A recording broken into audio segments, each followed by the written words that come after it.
বকর নবীকে কত ভালোবাসে, নিজের জীবনকে বেশি ভালোবাসে না নবীকে বেশি ভালোবাসে? পরীক্ষার জন্য আল্লাহ বলেন সাবর। পরিপূর্ণ বিষ মুখে আমি আবু বকরের পায়ের তালুতে কামড় দেয়। আল্লাহর হুকুমে সাপটা যখন কামড় দেয়, ফলাফল মাউত ওয়াল হায়াত লিয়াবলুয়াকুম আইয়ুকুম আহসানু আমালান ওয়া হুয়াল আজিজুল গফুর।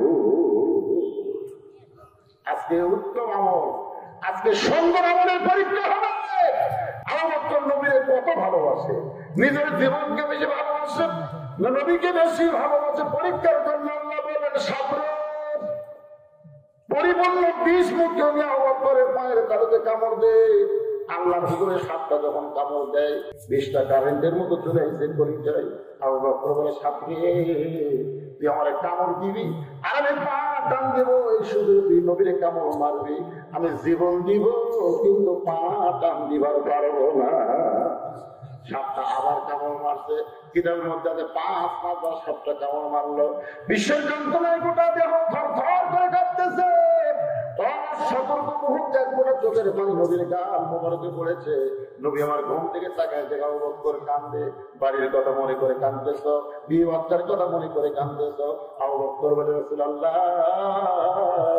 আমার বুকটা চিরে যদি আপনাকে দেখাতে পারতাম, আমার কলিজার মধ্যে শুধু 2টা নাম, আল্লাহর নবী ছাড়া অন্য কারো জায়গা নাই।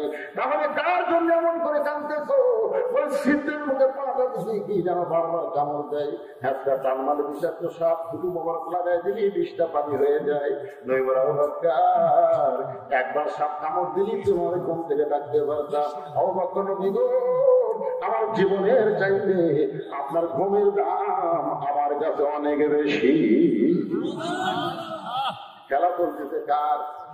আরো বলে রাজশাসের আবু জেহেল ভাই, যে পড়া দেওয়া দিলাম পড়াবা পারেনি। আবু সুফিয়ান বলে, নেতা পড়াবার যদি না পারে তাহলে এখন কি করবো? ফেরত যাবো? না পারলাম। এই 37 জন নেতা একত্র হওয়া খুব কঠিন। ওই তো দূর করছিলে আজকে যে ভাবি হোক হত্যা করার নিয়তে যদি রাত পড়া দেয়, দিনের বেলা করলে আমাকে হাঁটা দিকে চলো দরজা খুলে ব্যাগ করে গণপিটুনে দেওয়া লাগে। একদম যাওয়া যাবে না, 37 দিনের কারণে লিখে চলি। আবু জাহেল নেতৃত্বে আল্লাহর নবীর ঘরের দরজা করে তাকায় দেখে পুরে তামরে চাদর দিয়া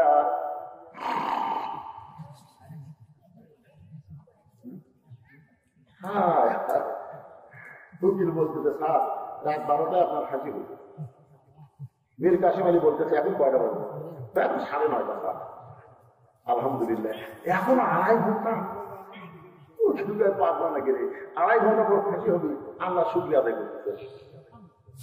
2.5 ঘন্টা আমার কথা বসে দেখা রাখছি ভাই, আমি 2 ঘন্টা ঘুম পারি, তুমি হাত রাখতে স্যার 12টা আপনার আর ফাঁসি হোক আর যাই হোক 2 ঘন্টা ঘুম পারি। উকিল মনে করতে ফাঁসির চিন্তা পাগলা হয়ে গেছে, মন খারাপ করে বের হয়ে গেছে। 2 ঘন্টা পর আসা দেখে লাখ টাকা ঘুম পাচ্ছে। ফাঁসির কন্ডম ছিল, লাখ টাকা ঘুম পাচ্ছে। আর 8 ঘন্টা পর ফাঁসি হবে, সে বলে ঘুম পারে কেন? পায়ের পরে আঙুল নামালে সঙ্গে সঙ্গে চেতন পায়। চুপ করে বলতে, ভাই ফাঁসির সময় হয়েছে কিনা? বলে এখনো 8 ঘন্টা বাকি আছে। আলহামদুলিল্লাহ। ওযু করে 2 রাকাত নামাজ পড়ে কোরআনে 2টা সূরা তেলাওয়াত করলেন, সূরা মুলক আর সূরা মুজাম্মিল। তেলাওয়াত করার পরে উকিল, এখানে আমার যে 9টা কাপড় আছে তুমি মাথায় করে দেখো তো সবচেয়ে ভালো কোনটা। উকিল বাবাই করে ভালো পাঞ্জাবি যখন দেয়, ওই পাঞ্জাবি মীর কাসেম আলী গায়ে দেওয়ার পরে বলতো, উকিল ভাই আদর সুরমা লাগাইছি, কিরুনি যদি থাকে তো আমার দাও, আমি চুলটা হাত দেওয়ার চাই। উকিল পকেট থেকে কিরুনি দেওয়ার পরে মীর কাসেম আলী যখন চুল হাত দেয়, বলে স্যার আপনার কিন্তু ফাঁসি হবে। কাসেম আলী কান্দার বলে, পাগল আমার ফাঁসি হবে তুমি চিন্তা করো, অথচ ঘুমের মধ্যে আল্লাহ পাক আমাকে দেখাইছে 8টা জান্নাতের দরজা আমার জন্য আল্লাহ বরাদ্দ করেছে।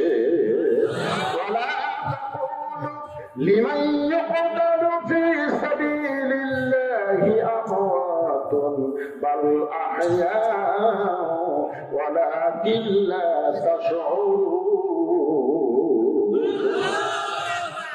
আঙ্গুল বকরি কি মারার জন্য সারা করে সিয়াতুন থেকে পড়া দিলাম। আমি লাখ টাকা ভোগ করতেছে, ওরা তো তার জানে না তাদের মধ্যে কি আছে। আল্লাহ নবী মনে করে ওলীদ বিন মুগীরার হাতে একটা বর্ষা ছিল। ওলীদ বিন মুগীরার হাতে একটা বর্ষা ছিল। বর্ষা বুঝুন আপনারা? বর্ষা ছিলেন দুই দিকে ধার ফোটা, দুই দিকে ধার থানার মতন চোখা। ওই চোখের বর্ষা নবী মনে করে যখন তার উপরে মারবে, এমন সময় আবু জাহেল বলতে গেলে ওলীদ বিন মুগীরা ঘুমন্ত মানুষকে মারা যায় নাই। তো আল্লাহ ফতুয়া দিতেছে সবচেয়ে বড় মুক্তি। আবু জাহেল বলতেছে ঘুমন্ত মানুষকে মারা যায় নাই। ওলীদ বিন মুগীরা বলে নেতা সবসময় আপনার কথা মানা যাবে না, সবসময় আপনার কথা মানা যাবে না। সারা আর সেই বেলা নাম নেওয়ার ঘুম পারে এক না মানা পর্যন্ত আমার শান্তি নাই। অনেক সময় দেখবেন নেতার চাইতে স্থান প্রমোশন বেশি করে ফেরানোর দল করিবে রাখি দিব না দিয়ে রাখতে দোকান করে দেবো। তখন দোকানদার ভয় খেলায় রাখি দিতে টাকি খাতে খাতে দোকান শেষ। দোকানদার রাস্তা ধরে কামতেছে, মুসালা সালাম আসতেছে, বুঝতে কে দোকানদার রাস্তা কেন ফেরানোর ব্যবস্থা টাকি খাতে খেতে দোকান শেষ। টাকা সানিবে দোকান তুলে দেবো, তেমন কি করবো? তখন নাকি দাঁড়িয়ে ওরা কি করে দৌড়ে দেবে সামনে দেখাবে বাবুর ছেলে আমার জিনিস, আমি ফেরাউনের লোক, দুটাতে আমার জিনিস আল্লাহ দেখি আপনার ফেরাউনের পাওয়া বেশি না আল্লাহ পাওয়া বেশি। 20 মিনিট ধরে ডান হাতটা বাড়ছে পর 100 বসে ফেরাউনের দল করো, তোমাকে নেতৃত্ব লেগেছে। যাওয়ার সময় শেখ হাসিনা যাওয়াটা দেখছি না আপনারা প্রত্যেকটা জিনিস ভিডিও কিন্তু দেখছে, এমন দেখছে আমার মোবাইলে সেভ করা। হাসিনা যাচ্ছে সামনে সামনে, আর বোন রেহানা যাচ্ছে ভিতরে ভিতরে। রেহানা কিন্তু মাথা নিচু করে হাঁটতেছে আর হাসিনা হাসিনা দেখতেছে আর গুনগুন করে একটা গান গাচ্ছে, সে গানটা কত জনকে কত কি দিলাম, যাবার কালে এক সংসারও দেখা না স্বামী অগ্রত বলা স্বামী উৎপান নাই, স্বপন নাই, সুবাইদের তারপর মাথা ভাঙ্গা খেলা হবি হয়েও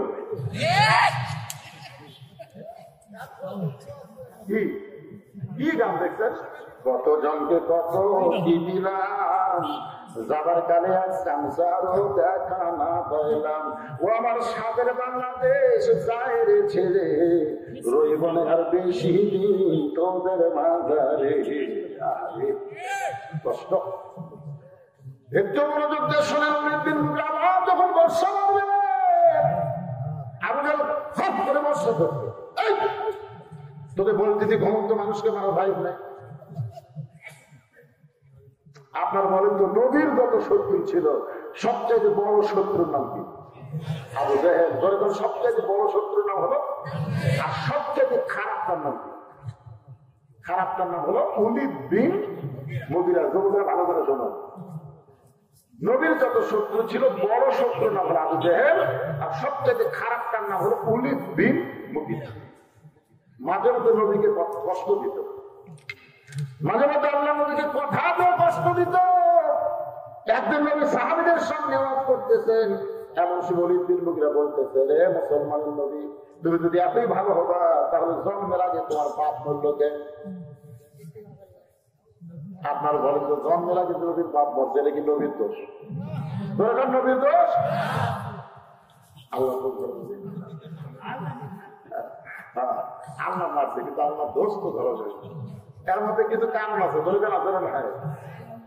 আল্লাহ ইয়াতিকে ইয়াতিমান ফাআওয়া أرأيت الذي يكذب بالدين فذلك الذي يدعو اليتيم ولا يحض على طعام المسكين الله أكبر শিশুকালে ময়রা গেছে মা, গর্বে থাকতে মরছে পিতা, নবী চোখে দেখলেন না। নবীর চোখে দরদর পানি পড়তেছে। আল্লাহ বলে, হাবিব ওলীদ বিন মুগীরা কথা বলে আপনাকে কষ্ট দিল, আপনাকে চিনে না, তোকে চিনবো না কেন? মুগীরের বেটা ওলীদ। আল্লাহ বলতে না হাবিব, সবাই জানে মুগীরের বেটা ওলীদ, কিন্তু ও হচ্ছে উতুল্লিন বাদা জালিকা জানিন, ও হলো দাউদ সন্তান। তোমরা কর না কেন? এটা কি আমি করেছি না আল্লাহ কথা? আল্লাহ নবী বলেন, আল্লাহ আমার কষ্ট দেওয়ার কারণে আপনি ওরা যারা সন্তান পাইলেন, আল্লাহ নবী গো কিয়ামত পর্যন্ত যারা আপনাকে কষ্ট দিবে তারা সকলেই হলো অবৈধ সন্তান। এখনো বাংলার জমিনে নবীকে যারা কষ্ট দেয় এরা কি অবৈধ? তো ভালো না করে যেটা খাঁটি বাংলা সেটা বলতো কি? জোরে জন চাউ জোরে জন কি আরো জোরে আছে না নাই? আমাদের বাংলাদেশের নবী বিদ্বেষে আছে না নাই? আজকে ভিডিওর মাধ্যমে দুটো বাংলাদেশ স্থাপন হবে। আল্লাহর বান্দারা একটু মনোযোগ দিয়ে কথাগুলো শুনবেন। বিরক্ত হচ্ছে কি অদ্ভুত দেখতে দেখি দেয়। ও আচ্ছা আচ্ছা ঠিক আছে, না ঠিকই আছে। আসলে বলতেন হুজুর আপনি আলোচনার ভিতরে একটু কালেকশন করবেন। আমি বলছিলাম যে দ্বিতীয় বক্তা কালেকশন করবেন, আমি যেহেতু যাওয়ার পরে উনি কালেকশন করবেন, এটা আমি আশা রাখি দিকে চলে গেছি। দিনাজের মধ্যে একটা খুশখুশি গতবার দেখেন দিনের বেলা ভাবতেন। আমি কিন্তু এমন বক্তা যে ওয়াজ ধরি এটা কমপ্লিট না করে আমি ওয়াজ শেষ করি। গতবার আসরের নামাজ আসার কারণে আমি তাড়াতাড়ি শেষ করতে বাধ্য হই। আজকে কি আমার আসরের নামাজ আসা খারাপ না? আরো টাকা উত্তর দিন এইটার একটা শরীর না করে ওয়াজ কানিটা বুঝতে পারবে না, ফজর বলতে না। আজকে তোমার আসরের নামাজ না আছে, আজকে 12টা বলতে আছে, দরকার 12:30 12 10 দেখি ভাই না। কিন্তু ইরাকের মধ্যে শোনেন এই তাই এই জন্য গামছা পাবে আপনাদের কাছে ব্যাগ যাবে। আপনার তো আল্লাহ রাস্তা 10 20 50 100 টাকা ছেলেরা গান বাজনা না করে আজকে যুব সমাজ কোরআনের মাহফিল করলো, আপনারা কি খুশি না বেজার? কারা কারা খুশি? আমরা কিন্তু আপনার দিকে হাতকে তুলে দেখেন তো বেজার কি আছে? আপনার সবাই হাত তুলছেন, সবার কাছে ব্যাগ যাবে। আপনার 10 20 50 টাকা 100 টাকা দিবেন, একেবারে দিবেন না 1 টাকাও, এরকম কোনো লোক আছেন? আমি 1 টাকাও দেবো না। তারপরে সবাই গান করবে, ছেলেরা ব্যাগটা কোথায় রেখে তাড়াতাড়ি ঢোকো, তাড়াতাড়ি 5 মিনিটের মধ্যে কাম সামলাতে আমাকে ওয়াজ করতে হবে, বাকি ওয়াজ করা লাগবে একদম। এবার রাতের বেলা মাহফিল, আপনার আমাদের কোনো টেনশন নেই, ইনশাআল্লাহ চলতেই থাকবে। আল্লাহ বান্দারা ব্যাগলে নামছে, মায়েদের মধ্যে যারা আদায় করবে আপনারা নামেন, মা বোনেরা আপনার আল্লাহ রাস্তা দান করবেন। আপনাদের আলোচনা আছে না, মনে করবেন না খালি আজকে পুরুষের আলোচনা, আপনাদের আলোচনা হবে ইনশাআল্লাহ। এখানে আপনার কোনো বান্দা যদি থাকে যেহেতু আমরা ব্যাগের মধ্যে 10 টাকা 20 টাকা দিব না, আমরা আপনার হাতে 500 1000 টাকা দিব। এরকম যদি কোন আল্লাহর বান্দা থাকে, কারণ ছেলেদের সামনে 500 1000 দিতে পারেন, ছেলেদেরকে উৎসাহ দেন। এরা গান বাজনা করে না, এরা কোরআনের মাহফিল করে, জান্নাতের বাগান লাগায়। ওয়াদাটা কোনো লোক উঠবেন না, ওয়াদাটা কোনো লোক উঠবেন না, ওয়াদাটা উঠার দরকার নেই। আপনি উঠলে পরে ওঠেন, আদায় না হোক, আদায় সঙ্গে উঠবেন না। যাবেন কোথায়? উঠে আপনি যাবেন কোথায়? বাড়ির যাওয়ার আগে আপনাকে হাসপাতালে যাওয়া রাখতে পারে, ঘরে ঘরে কোনো ঠিক না। কত অহংকার করা ভালো না ভাই। উঠবেন কেন? ছেলেরা মাহফিল করতে, গান বাজনা করতে, মাশাআল্লাহ আল্লাহ তোমার একজন পাগল। এই ছেলেদের মাহফিলে খুশি হয়ে 500 টাকা দান করলো, আল্লাহ তার দানকে কবুল করেন। আল্লাহ দেখলে হচ্ছে গাছা করে ধরলো, আমি ছেলেরা দেখেন তো দিচ্ছে না, ঘিরে কেন দৌড়াই করে টাকা দিয়া তারপরে দৌড় খায়। হ্যাঁ দেখা গেল, সবার কাছ থেকে দেন, জীবনের শেষ দাম মনে করে দেন। আর হয়তো দান করার সুযোগ আল্লাহ নাও দিতে পারে। আমরা যারা এখানে এসেছি বাড়ি দেওয়ারই গ্যারান্টি নাই, তাহলে পকেটের টাকা ফর্টি দরকার, দেন আমার দিয়ে দেন, সবাই দিয়ে দেন। একটু জিজ্ঞেস করেন লা ইলাহা ইল্লাল্লাহ, লা ইলাহা ইল্লাল্লাহ, লা ইলাহা ইল্লাল্লাহ, লা ইলাহা লা ইলাহা ইল্লাল্লাহু মুহাম্মাদুর রাসূলুল্লাহ। আরামসে 100 টাকা দান করতে হবে। আদায় শেষ হলে টাকা ব্যাগলে কোথায় যাবে? টাকা ব্যাগলে বাড়ি দেবে না, না বাপটা কাজে বাটা কি চলে বাপটা।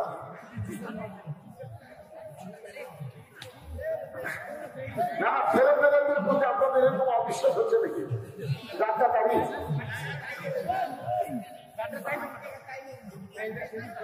আচ্ছা আচ্ছা ঠিক আছে, তো বাড়ির কথা বলেন, টেবুল কথার কথা বলেন। এই যাইবেন আদায় করছে, টেবুল থেকে চলে আসো, মাশাআল্লাহ আসেন আসেন, টেবুল থেকে চলে আসো, সব টেবুল থেকে চলে আসো। আর এই ফাঁকে সিটা বাজানো যদি উড়ে দেওয়া থাকে, কান আদায় করলে চিটা বাদাম না পেয়ে থাকতে পারে না। চিটা বাদাম বলবেন না, ধানের মধ্যে অনেক সময় থাকে, থাকে না? বাদাম থাকে না, থাকে না, শুধু বাতাস দিলে এই যখন হিয়া বলে একটা ফ্যান লাগবে, ফ্যানের বাতাস দিলে আর চিটা বাদাম থাকে, উড়ে চলে যায়। আদায় মানে বাতাস দেওয়া যাবে, অনেক চিটা বাদাম থাকতে পারে না। যদি কোনো জায়গায় ফাঁকা হয়ে যায়, ওই ফাঁকাটা বন্ধ করে বসেন, আদায় শেষ, এক টানা আলোচনা। একটু মহব্বত সকলে দরুদ পড়েন, আল্লাহুম্মা সাল্লি আলা সাইয়্যিদিনা মাওলানা মুহাম্মদ ওয়া আলা আলি সাইয়্যিদিনা শাফিআনা।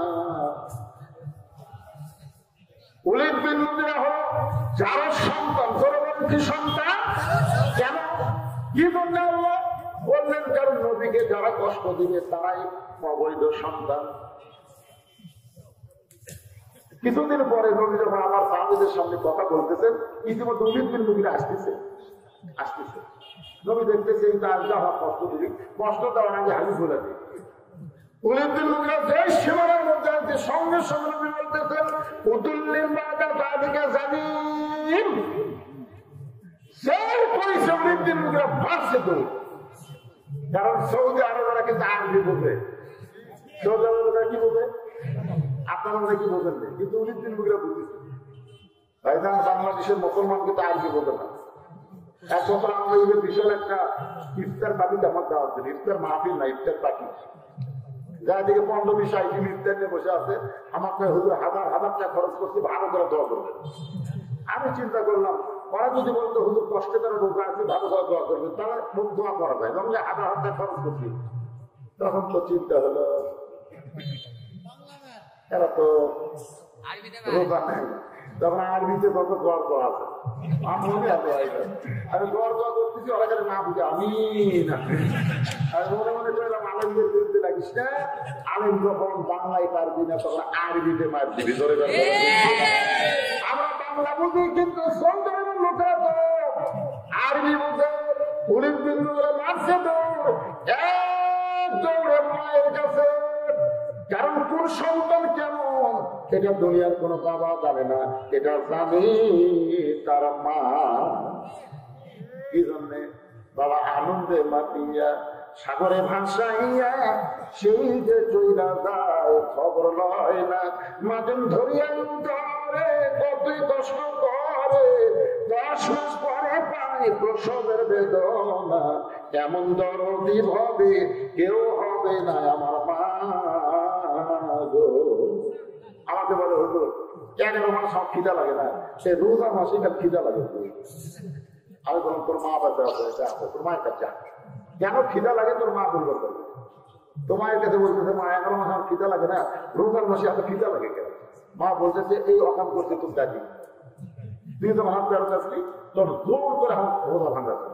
আমার কাছে রোজা থাকলে বৌমা পেটের বাচ্চা শুরু দিল, তুমি তাজা খাওয়ার করে রোজার মাস খাচ্ছিলে, খাবার খাতে পেটের মধ্যে তুইও খাচ্ছিল। এই রমজান মাসে তোর খাওয়া দিনের বেলা শুরু হচ্ছে, এই জন্য তুই দুনিয়াতে আসার পরে আর রোজার মাসে রোজা খাইতে চাই। এখান থেকে বোঝা গেল সন্তান ভালো মন্দ এটা বাপের কারণে না, সন্তান ভালো মন্দ হয় মায়ের কারণে। ধরে কোনো কথা শিখছে না। আপনি যেই সন্তানগুলো রাস্তা ঘুরতেছে, কোরআনের মধ্যে আসতেছে না, এটাই সন্তানের দোষ, দোষ হল মায়ের। ওই যখন পেঁচা ছিল, মা পেঁচা গোটা পানা ঘুরিছে, ওই পেটের মধ্যেই ঘরুনি বেড়াম পাবে। এই জন্য একজন নেপোলিয়ান বলেছে, ভালো একটা সন্তান যদি চাও তাহলে ভালো একটা মায়ের দরকার। মা যদি ভালো হয় সন্তান আল্লাহর ওলি হবে। আমাদের বাংলাদেশের মা বোনদের ভালো হওয়ার দরকার আছে না নাই? ভালো হওয়ার ফর্মুলা আজকে কোরআন থেকে মা বোনদের আমি শোনাবো একটু পরে। মায়েরা বিরক্ত হবেন না, ধৈর্য নিয়ে বসেন। ওলীদ বিন মুগীরা দৌড়ে গেছে মায়ের কাছে, মা উতুল্লি বাদা তাদিকে জানিম। মা মা কে এত বছর পরে গোপন খবর তো কেউ দিল। ওলীদ বিন মুগীরা বলে, মা খবর কি? বলে বাবা এই খবর দুনিয়ার কেউ জানে না, তোর খবর কে দিল? যে খবর দিল সে দুনিয়ার সাধারণ কোন মানুষ না। ওলীদ বিন মুগীরা বলে, আমি 2 চোখে তাকে দেখবার পাই না। তুই দেখবার না পারলে কি হবে? যে দুনিয়ার সাধারণ কোন মানুষ নয়। ওলীদ বিন মুগীরা একটু নরম হয়ে বলে, মা কি হয়েছে মা একটু বলো। বলে, বাজান আমি যখন যুবতী বউ ছিলাম তখন তোমার বাবা চাকরি ব্যবসা বাণিজ্যের জন্য অনেক দূরে গেল, ব্যবসা এত লাভ বেশি হয়েছে যে লাভে ধান্দায় করে আমি যুবতী বউয়ের কথা বলে গেল। মাসের পর মাস যখন ব্যবসার কাজে বাইরে থাকে, আমি একটা যুবতী বউ একা একা ঘরে কেমন থাকি, একা একা কেন ভালো লাগে না, কোন কাজে মন যেন বসে না, আমার কি হবে কি হইয়া গেল আমি নিজেও তো কিছু বুঝি। টাকা বুঝি মানুষের করতে পারে 3 বছর হলে আসে না, খালি টাকা বইয়ের অ্যাকাউন্টে পাঠায়, খালি টাকা পাঠায়, বইয়ের অ্যাকাউন্টে টাকা পাঠাতে বাপ মার অ্যাকাউন্টে পাঠায় না। একদিন মা বলছে, বাজান তোর বাপ 2 মিনিট করে টাকা দিয়ে তোর বিদেশে পাঠাবো, টাকা বেশি না কেন? তো মোবাইল করে বলছে, তো মা আপনি তো জানেন না, আপনাকে আমি বলিনি মা, আপনি কষ্ট পাবেন, আমি এখানে এসে ধরা করছি মা, মাটা আমার জীবনে টাকা পাবো না রে। হুজুর করলে হুজুর 50 টাকা দিলে 100 টাকা দিলে আমার ছেলে দুটোকে দোয়া করে, কিন্তু আমার ছেলে যেন ভালো হয়, কিন্তু সারা কিন্তু ভালোই আছে, মায়ের কাছে আমার একটা ফিটিং কথা ছিল। আর বউয়ের অ্যাকাউন্টে টাকা বেড়ে দেয়, বউ অ্যাকাউন্টে টাকা তুলেছে এক সময়, স্বামী চেয়ার করতে ভালো না, তার একটা যুবক পাই আমার সাথে প্রেম করে বেড়ে ওই ডাক্তার বাড়িতে এসে দেখে বাড়ি আছে, বউ নেই।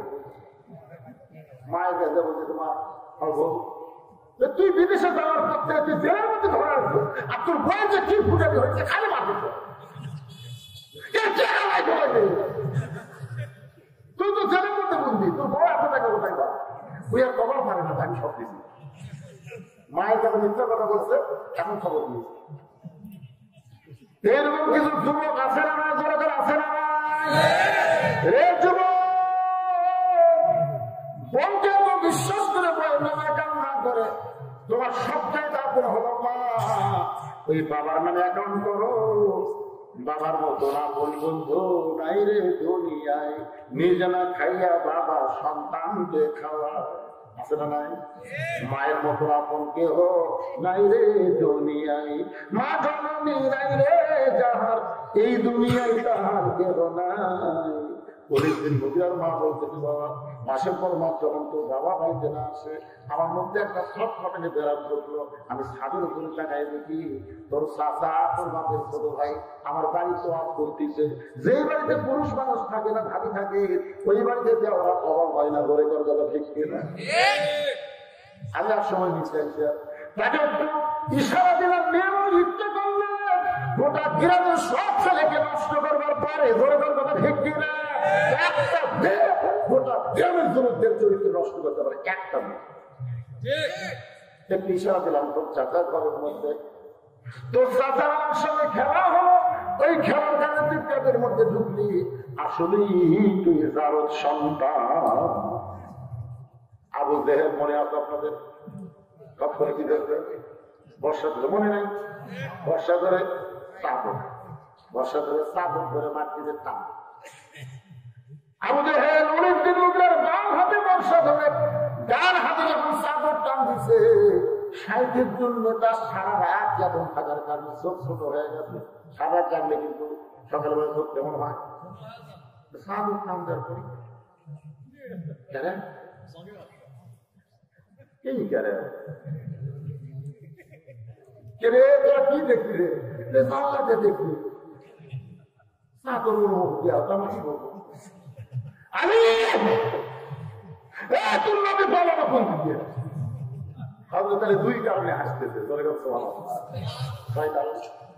এক নম্বর কারণ হলো আল্লাহ নবী নিরাপদে আছে, কারণ যখন বলতে বাবা দুধ দিচ্ছে তখন আল্লাহ নবী নিরাপদে আছে। 2 নম্বর কারণ হলো তোমার এতগুলো মানুষ এত ছিলেন, নবী কোন দিক দিয়ে গেল তোমরা বলতে পারো না আমি ঘুমের মানুষ, বলবো কেমন?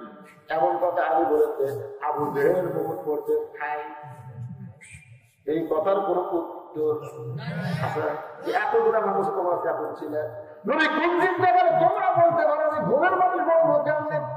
আবু জেহেল বলতে 60 জন নেতা, চলো আমরা পাহাড়ে পাহাড়ে খোঁজ করি। আমার মনে হয় রাতের বেলা বলায় গিয়ে একটা পাহাড়ের গুহার মধ্যে আশ্রয়